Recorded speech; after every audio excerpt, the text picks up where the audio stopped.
Welcome to saksheducation.com.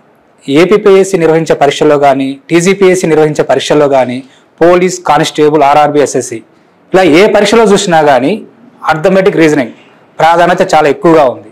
అయితే చాలామందికి arithmetic reasoning చాలా కష్టంగా ఉంటుంది. ఈ షార్ట్ కట్ మెథడ్స్ అని చాలా ఇబ్బందులు పడుతూ ఉంటారు. సో వీటిని చాలా ఈజీగా సరళంగా చేయడం ఎలా అనే అంశం పైన 15 సంవత్సరాల అనుభవం ఉన్న అర్థమెటిక్ రీజనింగ్లో ప్రముఖ senior faculty sir Narsireddy sir మనతో ఉన్నారు. సార్ నమస్తే సార్. నమస్తే సార్. సార్ ఈ పోటీ పరీక్షలకు అర్థమెటిక్ అండ్ రీజనింగ్ సిలబస్ ఎలా ఉంటుంది సార్? సో నా పేరు నర్సిరెడ్డి, అర్థమెటిక్ రీజనింగ్ ఫ్యాకల్టీ. దాదాపు ఒక 15 ఇయర్స్ నుంచి పనిచేస్తున్నాను. సో ముఖ్యంగా ప్రతి కాంపిటేటివ్ ఎగ్జామ్లో చాలామందికి ఒక ఫోబియా. Yes sir. చాలామంది మ్యాథ్స్ అనుకుంటారు. సో ఇక్కడ మ్యాథ్స్ కాదు, అర్థమెటిక్ రీజనింగ్ అంటే mental ability. So mental ability అంటే మానసిక సామర్థ్యానికి సంబంధించిన క్వశ్చన్స్. అంటే ఫర్ ఎగ్జాంపుల్స్ క్వశ్చన్స్ ఎలా ఉంటాయంటే, సివిల్ సర్వీసెస్ రేంజ్ ఒక రకంగా అడుగుతున్నాడు, గ్రూప్ 1, గ్రూప్ 2 స్టాండర్డ్ ఒక రకంగా ఉంటుంది, అలానే group 4 SI constable, forest department ఒక రకంగా ఉంటుంది. సో వాస్తవానికి ఇవన్నిట్లో కూడా బేసిక్ ఏంటంటే మ్యాథ్స్. కానీ డైరెక్ట్ టెక్స్ట్ బుక్లో ఉన్న మ్యాథ్స్ కాకుండా సో వాటిని లాజికల్గా, మెంటల్గా ఎలా క్వశ్చన్స్ ఫ్రేమ్ చేయొచ్చు. ముఖ్యంగా ఇప్పుడు గ్రూప్ 4 ఎగ్జామ్ ఉంది. సో గ్రూప్ 4లో ప్యూర్ సబ్జెక్ట్ అనేది ఒక 10th క్లాస్ స్టాండర్డ్లో ఉన్న మ్యాథ్స్ బేసిక్స్ ఇస్తారు. అదే మనం పోలీస్ ఎగ్జామ్. సో పోలీస్ ఎగ్జామ్లో ఏంటి అంటే మెంటల్ టెస్ట్. సో మానసిక సామర్థ్యం అంటే ఫర్ ఎగ్జాంపుల్ ఒక చెట్టు పైన 100 పిట్టలు ఉండను, తుపాకీతో పేలిస్తే 10 చనిపోయాను, ఇంకా ఎన్ని ఉండను. అంటే జనరల్గా మ్యాథమెటిక్స్ అయితే ఏంది, 100 ఉన్నాయి 10 చనిపోయినాయి అంటే 100 - 10 90 చెప్పేస్తాను. That is mathematics. చెట్టు పైన 100 ఉన్నాయి 10 చనిపోయినాయి, చెట్టు పైన ఎన్ని ఉన్నాయి ఏమి. ఇది mental ability. So mental ability వేరు, మ్యాథ్స్ వేరు. మ్యాథ్స్ అంటే డైరెక్ట్ ఎడిషన్, సబ్ట్రాక్షన్. సో ఇక్కడ మెంటల్ ఎబిలిటీ లాజిక్ అనేది అప్లై చేస్తాం. సో మ్యాథ్స్ ఉపయోగించాం, లాజిక్ అప్లై చేస్తాం. సో ఇలా సార్ వీటికి షార్ట్ కట్ మెథడ్స్ ఎలా ఉంటాయి? ఈజీగా టైం చాలా తక్కువ ఉంటుంది. సో షార్ట్ కట్ మెథడ్స్ ఎలా ఉంటాయి? సో వాస్తవానికి ప్రతి కాంపిటేటివ్ ఎగ్జామ్స్లో అడుగుతున్నటువంటి ఈ మధ్య కాలంలో దాదాపు ఒక 10 ఇయర్స్ నుంచి వస్తున్న క్వశ్చన్ పేపర్ వేరు, బిఫోర్ ఉన్నటువంటి క్వశ్చన్ పేపర్ వేరు. ఒకప్పుడు క్వశ్చన్స్ ఎలా ఉండదంటే ఒక సింగిల్ లైన్లో క్వశ్చన్స్ ఇచ్చేవారు. ఇప్పుడు లేటెస్ట్ క్వశ్చన్స్ ఎలా వస్తున్నాయంటే దాదాపు ఒక పేజీలో హాఫ్ పేజీ క్వశ్చనే ఉంటుంది, కింద ఆప్షన్స్ ఇస్తున్నాడు. ఇంకా లేటెస్ట్ ఇప్పుడు గ్రూప్ 1, గ్రూప్ 2 క్వశ్చన్స్ ఎలా వస్తున్నాయంటే పైన క్వశ్చన్ సింగిల్ అయినా ఉంటుంది, బట్ కింద మనకి హింట్స్ ఇస్తాడు, ఒక 4 హింట్స్ ఇస్తాడు. 1, 2, 3, 4 ఇచ్చి కింద options, option A 1, 2 correct, 2, 3 correct, 3, 4 correct, 1, 4 correct ఇలా ఇస్తున్నారు. అంటే అప్లికేషన్ ఓరియంటేషన్ క్వశ్చన్స్ ముఖ్యంగా సివిల్ సర్వీసెస్ గ్రూప్ 1 ఎగ్జామ్స్లో ఎక్కువగా వస్తున్నాయి. లేటెస్ట్గా ఈ మధ్యన ఒకప్పుడు సివిల్ సర్వీసెస్లో అడిగిన క్వశ్చన్స్ ఈ మధ్య కాలంలో ఎస్ఐ కానిస్టేబుల్ ఎగ్జామ్లో కూడా అడుగుతున్న సందర్భం ఉంది. అంటే చాలా వరకు ఏంటి అంటే ఒక 10th class maths, 7th class, 8th class, 9th class maths చదువుకొని పోయి నేను ఎగ్జామ్ రాస్తా అంటే ఇప్పుడు జాబ్ కొట్టే పరిస్థితి లేదు. సబ్జెక్టు నేర్చుకోవడంతో పాటు లాజిక్స్ నేర్చుకోవాలి. సో లాజిక్స్ నేర్చుకోవాలంటే ముందు వేదిక్ మ్యాథ్స్ అనేది కొద్దిగా ఐడియా ఉండాలి. సో ఈ మధ్య కాలంలో ఫర్ ఎగ్జాంపుల్ ఎస్ఎస్సి ఎగ్జామ్స్ కానీ, తర్వాత ఆర్ఆర్బీ ఎగ్జామ్స్ కానీ, బ్యాంకింగ్ ఎగ్జామ్స్ కానీ దీంట్లో ఎక్కువ మనం Vedic maths, logics, short cuts అనేవి అప్లై చేస్తాం. అంటే ఫస్ట్ ఆఫ్ ఆల్ ఫండమెంటల్గా ఎడిషన్ ఫాస్ట్గా చేయడం ఎలా, సబ్ట్రాక్షన్స్ ఫాస్ట్గా చేయడం ఎలా, డివిజన్స్ అంటే సో మనకు బాడ్మాస్ రూల్ ఉంటుంది. సో మ్యాథమెటిక్స్లో ఉన్నటువంటి బాడ్మాస్ రూల్లో ఉన్నటువంటి కండిషన్ బేస్ చేసుకొని కనుక వెళ్ళినప్పుడు మనం షార్ట్ కట్స్ ఈజీగా అప్లై చేయొచ్చు. సార్ యాక్చువల్గా ఎంపీసీ స్టూడెంట్స్కు అర్థమెటిక్ రీజనింగ్ చాలా ఈజీ అంటారు, బైపీసీ వాళ్ళు స్కిప్ చేస్తుంటారు. సో నాన్ మ్యాథ్స్ వాళ్ళు స్కిప్ చేస్తుంటారు. సో దీన్ని బైపీసీ వాళ్ళు కూడా చాలా ఈజీగా అర్థమెటిక్ రీజనింగ్ చేయడం ఎలా సార్? సో అంటే ఇది ఫస్ట్ ఆఫ్ ఆల్ బైపీసీ వాళ్ళకి ఏంటంటే మ్యాథ్స్ అనే ఒక ముద్ర పడుతుంది. కానీ ఈ మధ్య కాలంలో దాదాపు ఒక 10 ఇయర్స్ నుంచి అడుగుతున్న క్వశ్చన్స్ ఏవి కూడా ప్యూర్ సబ్జెక్ట్ క్వశ్చన్స్ కావు. అది కొద్దిగా పిల్లవాడు కనుక ఆలోచించి క్వశ్చన్ చదివితే సో డైరెక్ట్గా వాడు చేయగలుగుతారు. అంటే ఒక రకమైన ఫోబియో నుంచి బయటపడితే ఫస్ట్ ఆఫ్ ఆల్ మ్యాథ్స్ కాదు ఇది. నేను చెప్తున్నాను క్లియర్గా, మీరు దాదాపు లాస్ట్ 5 ఇయర్స్ పేపర్స్ అన్ని దగ్గర పెట్టుకోండి. ఎస్పెషల్గా రీజనింగ్లో కానీ అర్థమెటిక్లో కానీ ఎక్కడ కూడా మ్యాథ్స్ ఉండదు. ప్యూర్ మ్యాథమెటిక్స్లో మాత్రం మ్యాథ్స్ ఉంటుంది. For example forest department, group 4, DAO ఇటువంటి ఆర్ఆర్బీ కొన్ని ఎగ్జామ్స్లో డైరెక్ట్గా టెక్స్ట్ బుక్లో ఉన్న మ్యాథ్స్ వస్తుంది. బట్ రిమైనింగ్ ఎగ్జామ్స్ ఏవి కూడా మ్యాథ్స్ కాదు. సో వీటి కోసము ఫస్ట్ ఆఫ్ ఆల్ నేను నాన్ మ్యాథ్స్ స్టూడెంట్స్ చెప్పేది ఏంటంటే ఫస్ట్ ప్రైమరీ నాలెడ్జ్ నేర్చుకోవాలి. ఫస్ట్ ఫర్ ఎగ్జాంపుల్ ఒక 7th క్లాస్లో ఉన్నటువంటి చిన్న ఎగ్జాంపుల్ ప్రాబ్లమ్స్ చేయాలి. 7th class 8th class for example మన అర్థమెటిక్ మీద కమాండింగ్ ఉండాలని ఏమి ఉండాలి, నిష్పత్తులు, సరాసరి, శాతాలు, లాభ నష్టాలు, బారు వడ్డీ, చక్ర వడ్డీ, కాలం దూరం, కాలం పని, గడియారం, క్యాలెండర్, ఇట్లా మనకు ఒక యావరేజ్గా ఒక 20 టాపిక్స్ ఉంటాయి. ఈ 20 టాపిక్స్ సిలబస్ ఎక్కడ ఉంది అంటే just 8th class. 8th class వరకు ఉన్నటువంటి బేసిక్ మ్యాథ్స్ నుంచే మనం గ్రూప్ 1 సివిల్ సర్వీస్ ఎగ్జామ్స్ రాయొచ్చు. అది చాలామంది తెలియక 10th క్లాస్ మ్యాథ్స్ అవుతారు, అవసరం లేదు. 8th క్లాస్ వరకు ఉన్నటువంటి అర్థమెటిక్ మీద కమాండింగ్ ఉంటే ఖచ్చితంగా సివిల్ సర్వీస్లో వచ్చే CSATలో వచ్చే ఎగ్జామ్స్ క్వశ్చన్స్ కూడా చేయొచ్చు. సో దాంతోపాటు ఫస్ట్ మెంటల్గా ఆలోచించాలి. క్వశ్చన్ని థియరిటికల్గా క్వశ్చన్ ఇస్తున్నాడు. ఈ మధ్య కాలంలో క్వశ్చన్స్ ఎలా వస్తున్నాయంటే కంప్లీట్గా ఒక పారాగ్రాఫ్ ఇచ్చేసి కింద క్వశ్చన్స్ ఇస్తాడు. ఆ పారాగ్రాఫ్ అంతా అంటే అనలిటికల్ రీజనింగ్ అంటాం దాన్ని. ఈ అనలిటికల్ రీజనింగ్ ఎలా ఉంటుందంటే మొత్తం టోటల్ ఒక స్టోరీ ఇస్తాడు. అక్కడ ఆ స్టోరీ అంతా చదివి దాన్ని బేస్ చేసుకొని కింద క్వశ్చన్స్ ఇస్తాడు. ఆ క్వశ్చన్స్ ఆన్సర్ చేయాలి. నువ్వు స్టోరీలో కనుక ఎక్కడన్నా అర్థం చేసుకోవడంలో చిన్న మిస్టేక్ జరిగితే టోటల్ క్వశ్చన్స్ మిస్ అయిపోతాయి. సో కరెక్ట్గా అర్థం చేసుకుంటే 5కి 5 మార్క్స్ వచ్చేస్తాయి. సో ఎస్పెషల్గా గ్రూప్ 1లో, సివిల్ సర్వీసెస్లో, గ్రూప్ 2లో, SIలో ఈ మధ్య కాలంలో అటువంటి క్వశ్చన్సే ఎక్కువగా వస్తున్నాయి. But first of all maths అనేది తీసేసి మైండ్ తీసేస్తే ఖచ్చితంగా కాంపిటేటివ్ ఎగ్జామ్స్లో అన్నిటికంటే అర్థమెటిక్లోనే మంచి మార్క్స్ స్కోర్ చేసుకోవచ్చు.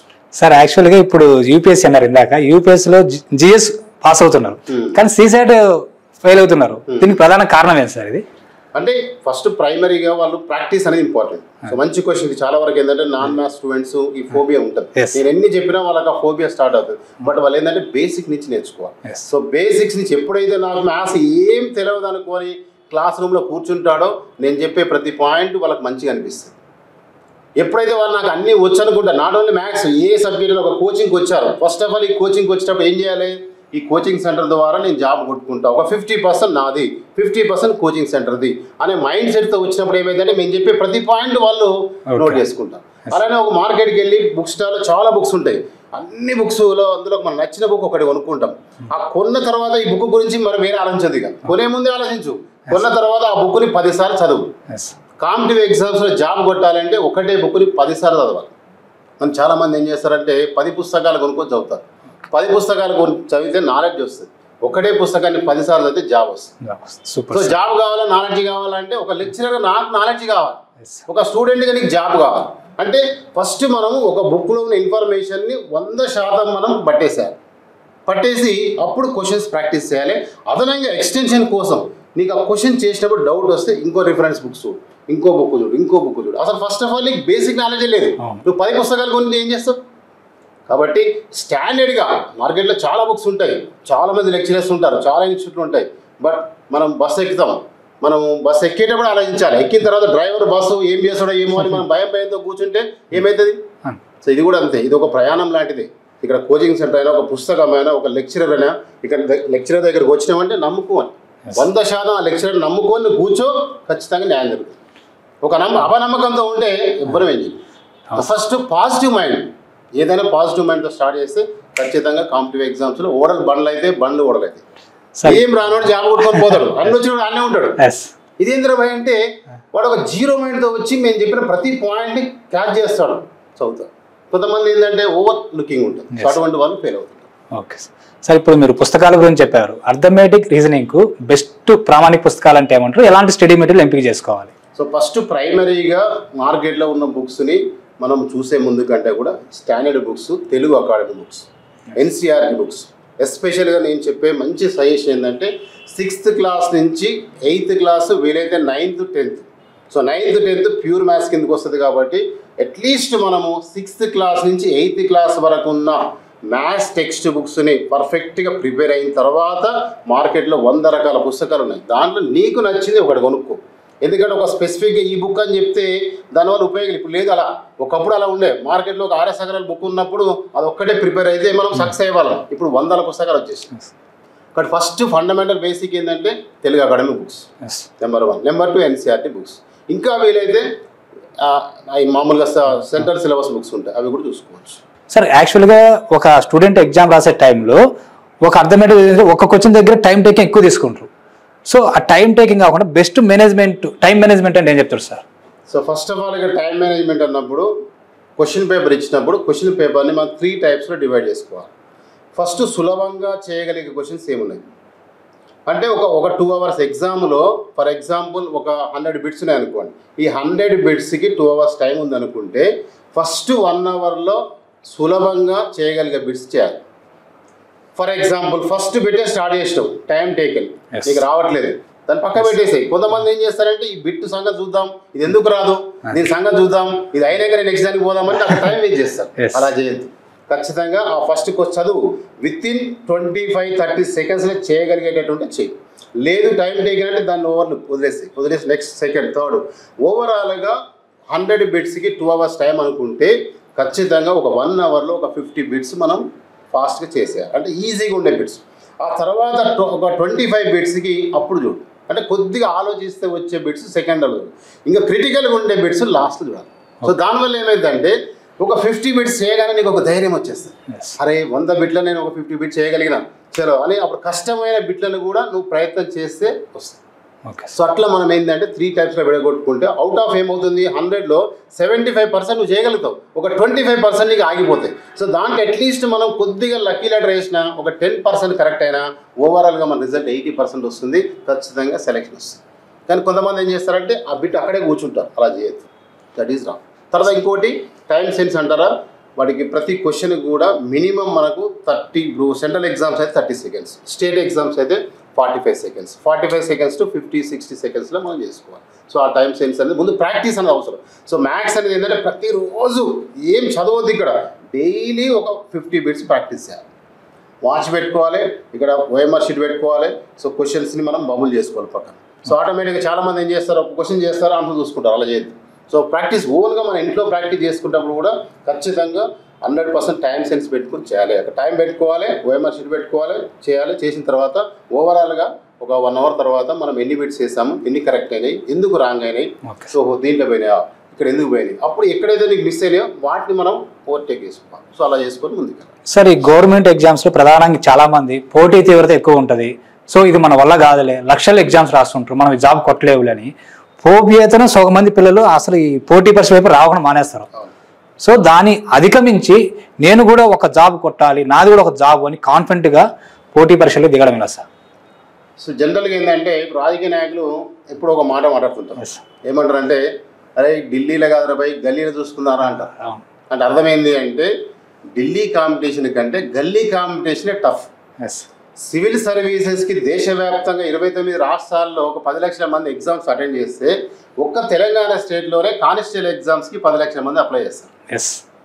అంటే మరి కాంపిటీషన్ ఎక్కడుంది, ఇక్కడే ఉంది కాంపిటీషన్. 29 రాష్ట్రాలకు 10 లక్షలే, ఒక్క స్టేట్లో 10 లక్షలే. సో అంటే ఇది చిన్న జాబే, అది కలెక్టర్ జాబ్, ఇది కానిస్టేబుల్ జాబ్. మరి ఎందుకు సార్ ఇలా జరుగుతుంది అంటే మరి పేపర్ ఎలా వస్తుంది సార్ అంటే అదే ఈజీగా వస్తుంది, ఇదే టఫ్ వస్తుంది. సో అది రాసిన వాళ్ళకి తెలుసు, మాకు చెప్పే వాళ్ళకి తెలుసు. చాలామంది ఏముంది ఆఫ్టర్ ఆల్ కానిస్టేబుల్ అంటారు. కాదా, కానిస్టేబులే కష్టం. వాడు ప్రిలిమ్స్ రాయాలి, ఈవెంట్స్ పార్టిసిపేట్ చేయాలి, మళ్ళీ మెయిన్ ఎగ్జామ్ రాయాలి. కాబట్టి కాంపిటేటివ్ ఎగ్జామ్స్ రాసేటప్పుడు ఫస్ట్ ఆఫ్ ఆల్ ఏంటంటే ఒక గ్రామీణ ప్రాంత స్టూడెంట్ వచ్చింది, ఫర్ ఎగ్జాంపుల్ అప్లై చేసి 10 లక్షల మందిలో నా జాబ్ ఎక్కడ, ఫర్ ఎగ్జాంపుల్ 10,000 పోస్టులే ఉంటాయి.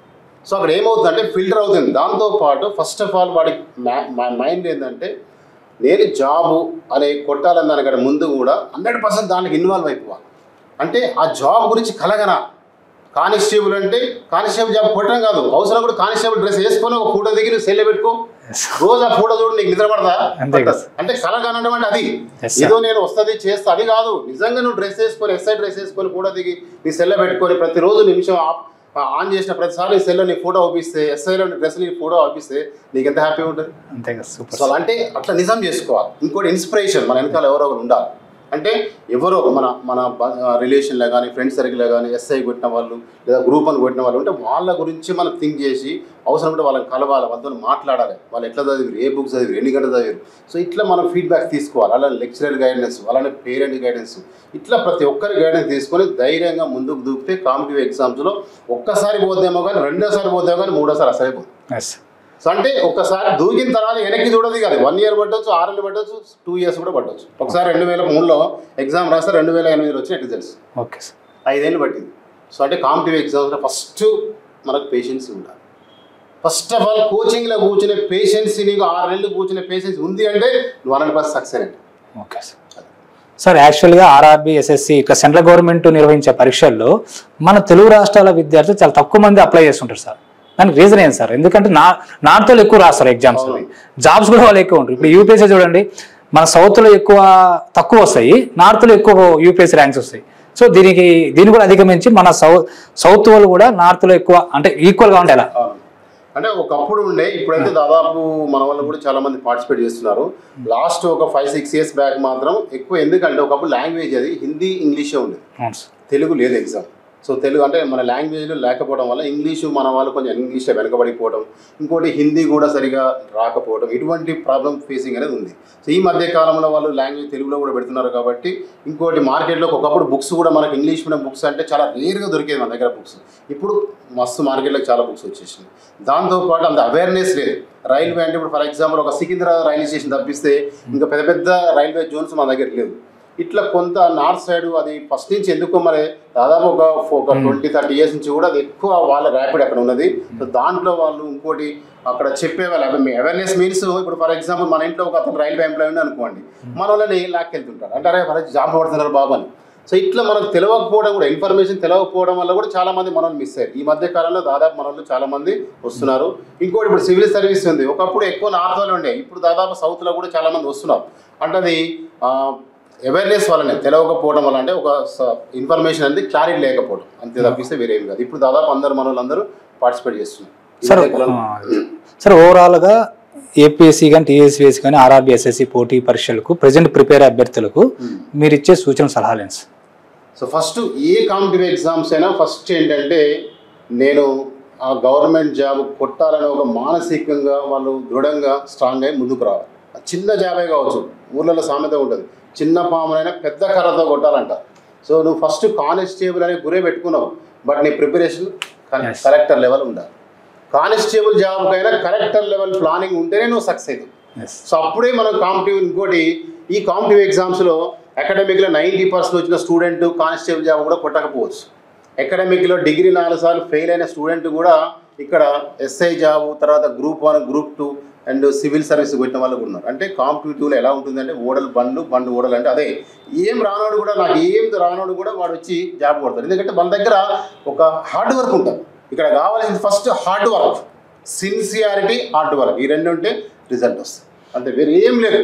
పుస్తకాలు తీసుకోవడము, కోచింగ్ తీసుకోవడము, ఇవి ఆన్లైన్ ఎగ్జామ్స్ అని, ఆన్లైన్ కోచింగ్, ఇవన్నీ అందరూ చేస్తున్నారు. బట్ కొంతమందికి ఎందుకు జాబ్ వస్తుంది అంటే ఫస్ట్ వాడు మెంటల్గా రెడీగా ఉండాలి.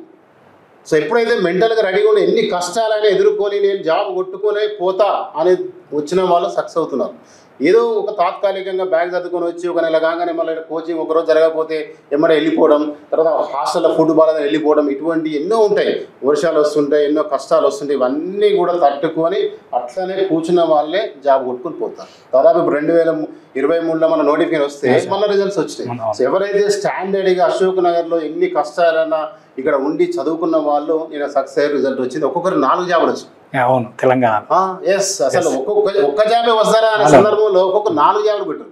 సో అంటే మనం కష్టపడి చదివిన చదువు ఏ రోజు కూడా వృధా కాదు, ఏదో ఒక రోజు ఫలితం ఉంటుంది, 100% రిజల్ట్ వస్తుంది, ఖచ్చితంగా సక్సెస్ అవుతుంది. సార్ ఇంకొక ప్రశ్న సార్, ఈ అర్థమెటిక్ రీజనింగ్లో కొండ గుర్తులు అలాంటివి ఉంటాయి, కొన్ని అంటారు ఈ గుర్తు పెట్టుకో దీనికి కొండ గుర్తులు ఉంటాయి, అలాంటి ఏదైనా ఉంటాయి సార్? అవి ఉంటాయి. ఇప్పుడు మెంటల్ ఎబిలిటీలో రీజనింగ్లో మనకి బ్లడ్ రిలేషన్స్ ఉంటుంది. సో బ్లడ్ రిలేషన్స్లో మనం ఫ్యామిలీ అయితే అంటే భార్యాభర్త అంటే ఇట్లా మనం ఒక ఎంప్లాయీస్ ఇండికేట్ చేస్తాం. సో అన్న తమ్ముడు అయితే అన్న పెద్దోడు ఉంటే ఇట్లా ఇది ఆరో మార్క్ ఇస్తాం, చిన్నోడు ఉంటే ఇది ఆరో మార్క్ ఇస్తాం, అట్లా అదే అక్క తమ్ముడు ఇట్లా మనకు కొన్ని ఇండికేషన్స్ ఉంటాయి. ఆ ఇండికేషన్స్ ద్వారానే మనం ప్రాబ్లమ్స్ చేపిస్తాం. అలానే తర్వాత డైరెక్షన్ సెన్స్ టెస్ట్ ఉంటుంది. సో డైరెక్షన్ సెన్స్ టెస్ట్ అంటే మినిమం వాళ్ళకి నార్మల్గా ఇప్పుడు ఏంది, మనము నిత్య జీవితంలో తూర్పేట అంటే ఏం చెప్తారు జనరల్గా? మీరు తూర్పేట అంటే ఏం చెప్తారు? సూర్యుడు ఏ వైపు అవుతాడు అది అంటారు. కొంతమంది ఏం చెప్తారు, సార్ మా ఊరు ఇటు ఉంది సార్ అంటాడు, మా ఊరు ఇటు ఉంది సార్ అంటాడు. అది కాదు, పక్క ఆన్సర్ ఏంటి అంటే సూర్యుడు ఎక్కడ ఉదయిస్తే అక్కడ తూర్పు. అది మరి సూర్యుడు నేను ఎవరో నైట్ కిడ్నాప్ చేసారు, ఎక్కడ తీసుకొని ఫారెస్ట్ వదిలేసారు, ఇంకా అప్పటికి సన్ రైజ్ రాలేదు, అప్పుడు ఎక్కడ ఉన్నాడు ఏం చెప్తావు? చీకట్లో మనకేం అర్థమైంది సార్? చీకటి కాదు, వెళ్తురే మార్నింగ్ నిన్ను అక్కడ కిడ్నాప్ చేసి అక్కడ వదిలేసాడు. సూర్యుని యొక్క చూస్తాం, సూర్యుడు కూడా అసలు ఏ మాత్రం కూడా ఎక్కడ కూడా అనవాలి లేవు, అప్పుడు ఏం చేస్తావు?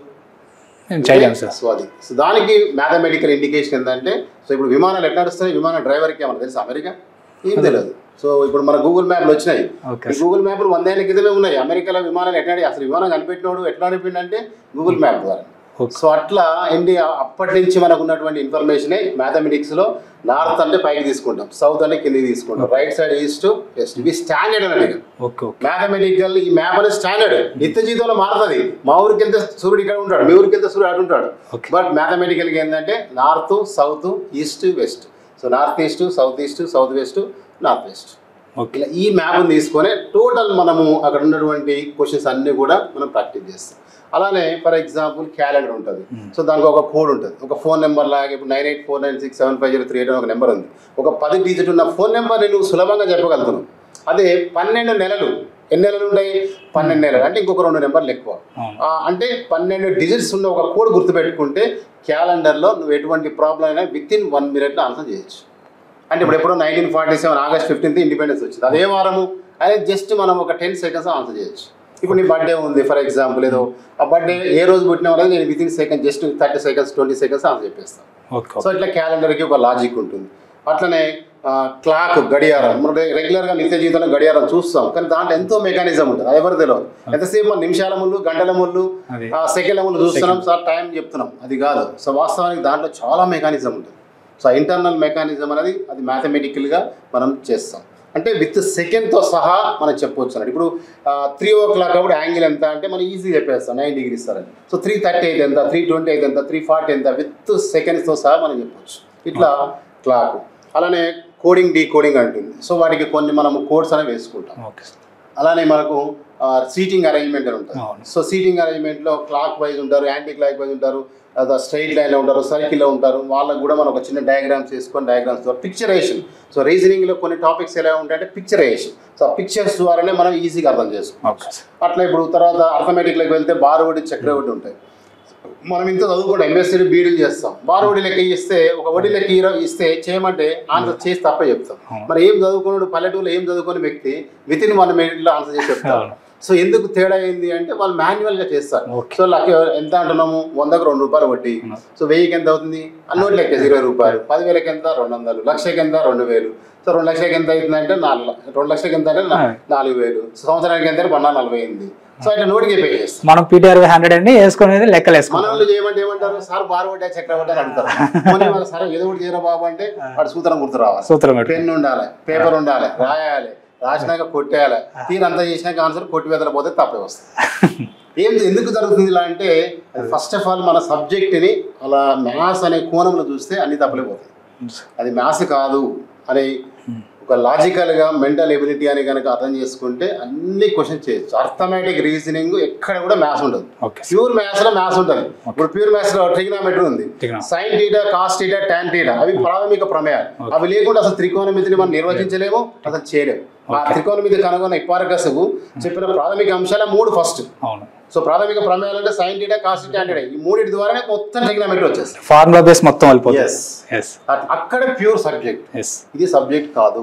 మెంటల్ ఎబిలిటీ, మానసిక సామర్థ్యానికి సంబంధించిన క్వశ్చన్స్. ఇంకోటి మ్యాథ్స్ ద్వారా అసలు ఏం లాభం సార్, అసలు ఎందుకు పెట్టారు కాంపిటివ్ ఎగ్జామ్లో? మ్యాథ్స్ లేకుండా అయిపోతుంది కదా, హిస్టరీ ఇంకో 4 ఎక్కువ మార్కులు పెడితే మంచిగా ఉంది కదా చాలా మంది అంతా అన్నారు నాతను కూడా. సో నేనేమంటున్నానంటే మ్యాథ్స్ వల్ల ఏమైందంటే వేగము, ఖచ్చితత్వం అనేది డెవలప్ అయింది. ఖచ్చితత్వం అంటే ఏంటి అంటే ఒక ప్రాబ్లం నేను చెప్పాను, అటువంటి ప్రాబ్లం నువ్వు చేసినావు, సేమ్ లెక్క ఒక లెక్క ఇచ్చి నేను చెప్పినా అదే మోడల్ నీకు వస్తే చేసినావు, అది ఖచ్చితత్వం. నేను ఎట్లా స్టెప్లు వేసినావు నువ్వు అట్లా వేసినావు, అట్లా వేసినావు. స్పీడ్ అటువంటి 10 లెక్కలు ఇచ్చిన. ఫస్ట్ లెక్క నేను చెప్పినప్పుడు 5 నిమిషాలు టైం పెట్టింది, రెండోది, మూడోది, నాలుగోది, అటువంటి 10 లెక్కలు ఇస్తే 10వ లెక్క నువ్వు జస్ట్ 1 minute చేసి. సో అంటే మ్యాథ్స్ వల్ల ఏం డెవలప్ అవుతుంది అంటే ఖచ్చితత్వము, వేగము. సమాజంలో ఒక మార్కెట్కి వెళ్ళి కూరగాయలు తీసుకురాబో బాబు అని ఒక అబ్బాయికి మనకి 100 రూపాయలు ఇచ్చినాం. టమాటాలు అవి 1 కిలో 2 కిలో తెచ్చిండు, మొత్తం జిగ్జాగ్ తెచ్చిండు, లెక్కంతా చెప్పాలి నాకు. సో అది ఖచ్చితత్వం. నేను ఇచ్చిన 100 రూపాయలు 70 చెప్పరా అంటే లెక్క చెప్పాలి, అది ఖచ్చితత్వం. సో ఏదైనా పని వేగంగా చేసిన పని 10 సార్లు చేసానుకో వేగంగా చేస్తాడు. ఇప్పుడు మనం పోతున్నాం, మా సడన్గా పంక్చర్ అయింది బండి, మనం పంక్చర్ చేసుకుంటే గంట టైం పడుతుంది. అదే పంక్చర్ చేసినప్పుడు పంక్చర్ చేయాలంటే జస్ట్ 10 నిమిషాలు చేస్తాం. ఎందుకు మనం వాడు మనిషి మన మనిషి ఎందుకు తేడా అయింది అంటే వాడు రోజు అదే పని చేయడం వల్ల జస్ట్ అంటే దానిలో స్పీడ్, వేగం వచ్చింది. సో అట్లా ఏదైనా పని అంటే మ్యాథ్స్ వల్ల సమాజంలో మనకు తెలియకుండా మన చుట్టూ మ్యాథ్సే ఉన్నది. అది చాలా మంది తెలియదు. ఎంతసేపు ఏమనుకుంటారంటే మ్యాథ్స్ అంటే ఇవి అంటారు. ఇది కాదు, ప్రతి నిమిషం మనం నిత్య జీవితంలో ఉపయోగించేదే మ్యాథ్స్. ఓకే సార్, మీరు 10 సంవత్సరాల అనుభవం, కొన్ని వేల మంది విద్యార్థులకు మీరు టీచింగ్ చేసి ఉంటారు. సో ఇప్పుడు గత ప్రీవియస్ పేపర్స్ ఒకటి కొందరు పిల్లలు అంటారు ఇంపార్టెన్స్ క్వశ్చన్స్ వస్తాయి అర్థమెటిక్ రీజనింగ్స్ అని. అవి గతంలో ఇంపార్టెంట్ క్వశ్చన్స్ అనేవి ఉంటాయా సార్ అర్థమెటిక్ రీజనింగ్లో? సో యాక్చువల్గా ఒకప్పుడు అలా ఉండేది. ఖచ్చితంగా ఈ టాపిక్ ఇప్పుడు అర్థమెటిక్లో ఫర్ ఎగ్జాంపుల్ బారు వడ్డీ అంటే ప్రతిసారి ఒక క్వశ్చన్ వచ్చేది, చక్ర వడ్డీ అంటే ప్రతిసారి ఒక క్వశ్చన్ వచ్చేది. ఇట్లా కొన్ని ఇండికేషన్స్ ఉండేది. బట్ ఇప్పుడు మారింది, ఇప్పుడు అలా లేదు. బారు వడ్డీ మీద ఇచ్చే క్వశ్చనే మనకు తెలియకుండా అది బారు వడ్డీ కానట్టుగా క్వశ్చన్ ఫ్రేమ్ చేస్తాడు. అంటే వడ్డీ లేఖను తీసుకెళ్ళి ఇంకో దానికి లింక్ అప్ చేస్తున్నాడు. ఇప్పుడు ఫర్ ఎగ్జాంపుల్ మనకు ఒక ట్రైన్లో వెళ్తున్న వ్యక్తి ఒక ట్రైన్కి సంబంధించిన క్వశ్చన్ అడగాలి. వాడు ట్రైన్ మీద అడగకుండా ట్రైన్లో ప్రయాణిస్తున్న ఆ ప్రయాణికుని పైన క్వశ్చన్ అడుగుతాడు. ఒక వ్యక్తి రైలు ఎక్కిండు అంటే అమ్మ రైలు మీద క్వశ్చన్ అడిగినా మనం అనుకుంటాం, ఆ పర్సన్ గురించి క్వశ్చన్ అడుగుతున్నాడు. సో ఒక రైల్లో ఒక వ్యక్తి ప్రయాణిస్తున్నాడు, ఇంకో రైలు ఇంకో వ్యక్తి ప్రయాణిస్తున్నాడు, దీని వేగం ఎంత ఉంది, దీని వేగం ఎంత ఉంది, సో ఈ రెండు ఒకే దిశలో పోతున్నాయి, అయితే ఎవరు ముందుకు వెళ్తారు, ఎవరు దాటేసారు, లేదా ఎన్ని సెకండ్లు దాటేసారు, ఇట్లా ఉంటాయి క్వశ్చన్స్. సో మన క్వశ్చన్ అక్కడ ట్రైన్కి సంబంధించిన క్వశ్చనే కానీ దాన్ని వ్యక్తుల మీదకి మార్చేస్తాడు. కానీ బుక్లో ఉండే క్వశ్చన్స్ అయితే పరీక్షలో రావు. అంటే కాన్సెప్ట్ మిస్ కాదు, కాన్సెప్ట్ అదే కాన్సెప్ట్ ఉంటుంది, అప్లికేషన్ మారిపోతుంది. ఇప్పుడు మాత్రం అట్లా రావట్లేదు. ఇప్పుడు చాలా లాస్ట్ ఒకప్పుడు ఉండే, ఒకప్పుడు నాకు తెలిసి ఒకసారి గ్రూప్ 2 ఎగ్జామ్ అయితే ఒక సోషియాలజీ ఆంథ్రోపాలజీ సబ్జెక్ట్లో దాదాపు 150 క్వశ్చన్ 130 క్వశ్చన్ రిపీట్ అయ్యింది. అప్పుడు కేసు కూడా అయింది. 1 year 2 years దాన్ని ఆపేసిన తర్వాత ఈ రిజల్ట్ ఇచ్చింది. అల్టిమేట్గా ఎగ్జామినర్ ఏమంటారంటే నేను బుక్ నుంచి ఇచ్చిన, నేను ఏ పేపర్ చూడలేదు అంటున్నాను. కాబట్టి క్వశ్చన్స్ రిపీట్ అవుతాయా కావా అనే దాన్ని పక్కకు పెట్టి ముందు 100% చదువుకోవాలి. పాత పేపర్లు తిరిగేయడం వల్ల కాన్సెప్ట్ అనేది డెవలప్ అవుతుంది. ఓహో, ఈ పలాని మౌర్య డైనస్టీలో అశోకుని పైన ఖచ్చితంగా క్వశ్చన్ వస్తుంది అనేది మన మైండ్ ఉంటే నువ్వు అశోకుని గురించి చదివి పెట్టుకుంటే ఎట్లా ఇచ్చినా నువ్వు చేయగలుగుతావు. నేనేమంటున్నా, బారు వడ్డీ చక్రవడ్డీ మీద నువ్వు కనుక గ్రిప్ ఉంటే నీకు ఎలా ఇచ్చినా నువ్వు చేయగలుగుతావు.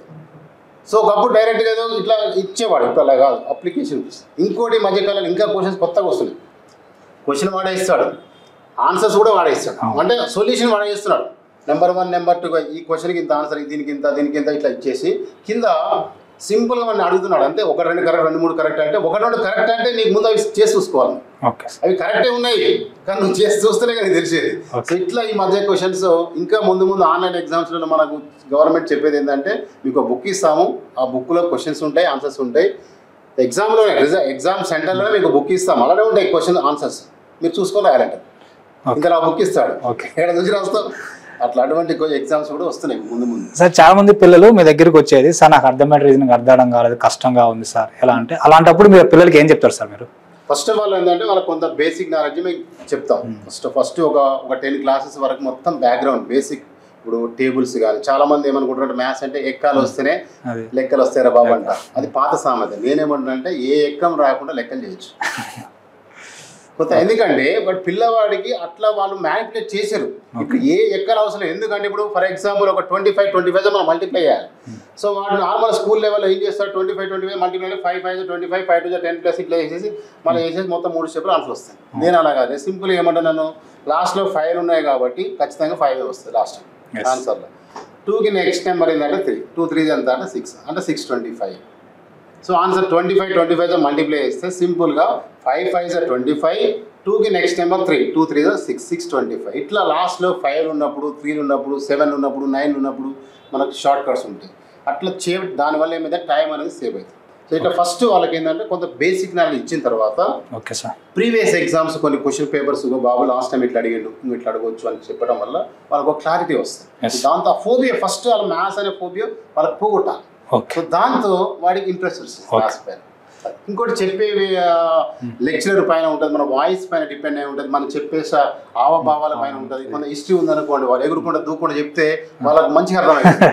ఇప్పుడు అదే మ్యాథ్స్ నేను ఎగురుకుండా దూకుండా చెప్తే మ్యాథ్స్ మా మ్యాథ్స్ సార్ ఉండేటోడు సింపుల్గా వచ్చి నానా చిన్న కన్నా ఇంకో 2 + 3 = 5 సార్ బాగా చెప్పండి సార్ అని హ్యాపీగా ఫీల్. అంటే ఫస్ట్ ఆఫ్ ఆల్ పిల్లవాడిని మన వైపు డైవర్ట్ చేసుకోవడం వల్ల నువ్వు తర్వాత ఏం చెప్పినా వాడికి అర్థమైపోతుంది. అది యాక్చువల్గా ఇది డిఫికల్ట్ సబ్జెక్ట్, ఈ డిఫికల్ట్ సబ్జెక్ట్ చాలా సరళంగా చెప్పాలి పిల్లలు, సరళంగా సింపుల్ గా. అసలు వాళ్ళకి ఫోబియా పోగొట్టాలి. ఫస్ట్ ఒక 10 days లో అది పోగొట్టేస్తే తర్వాత ఎంత పెద్ద లెక్క చెప్పినా వాడికి అర్థమైంది, ఖచ్చితంగా అర్థం చేసుకుంటాడు కూడా. Okay sir, thank you sir, thank you.